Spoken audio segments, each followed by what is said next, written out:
Hoi, ik ben Tom Lassing, Beursbox.nl. Ik ga het hebben over de stabiliteit van de regeringen van zowel Oekraïne als Rusland. En ik begin met Oekraïne, want daar is eigenlijk gisteren bekend geworden dat er in het kabinet van Zelensky heel veel wisselingen gaan plaatsvinden.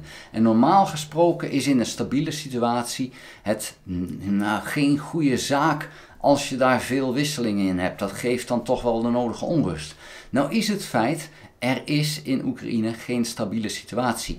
Waar ze mee zitten nu is het feit dat ze van een verdedigende en voorzichtige situatie gaan naar een wat brutalere situatie. Ze zijn net Rusland binnengevallen en er moet meer gebeuren. Ze moeten nu lef tonen en Rusland gewoon keihard aanpakken.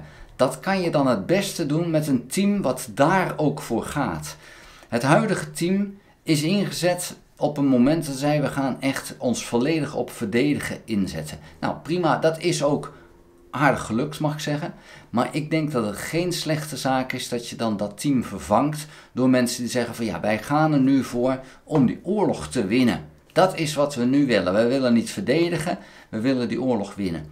Daarvan zeg ik dus van oké, kan ik mee vinden. Het is mooi als je het met een stabiele situatie kan, maar in dit geval kan ik zeggen van oké, ik kan me indenken dat je dan zegt van ik wil de juiste mensen hebben. Het is wel veel veranderingen, dus dat maakt dan wel even.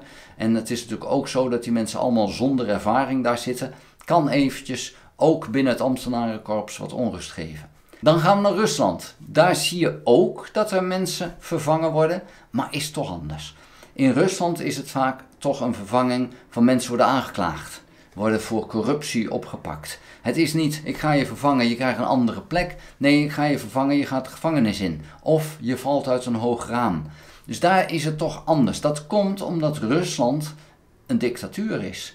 En daar moet je de dictator te vriend houden. En er zijn altijd fracties die via hun wegen vriendjes bij de dictator zijn. Er zitten om Poetin heen zitten mensen die vriendjes met hem zijn. Onder die mensen zitten dan de vriendjes van het vriendje van Poetin. Ja, en als dat vriendje van Poetin om een of andere reden niet meer zo sterk in zijn stoel zit, dan gaan de vriendjes daaronder ook allemaal aangepakt worden. En dat zie je dus nu gebeuren al de laatste maanden, denk ik zelfs het laatste jaar al, dat een aantal stoelpoten van vriendjes rondom Poetin worden verzaagd, omgezaagd en dat daaronder dus mensen ook beginnen te zeggen van, oh, dan kan ik diegene ook wel aanpakken.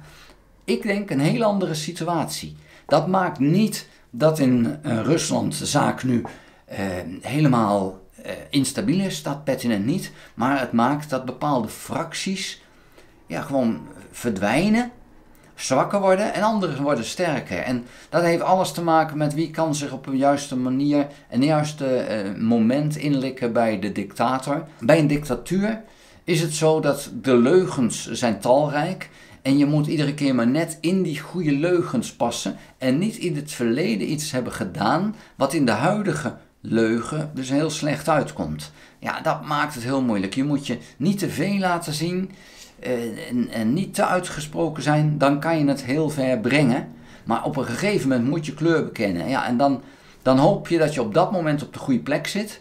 En als dat dus niet is en je hebt kleur bekend, dan loop je de kans dat gaandeweg de dictatuur zichzelf verder ontwikkelt, dat jij ook een keer aan de beurt komt. Zo is dat nou eenmaal in een dictatuur.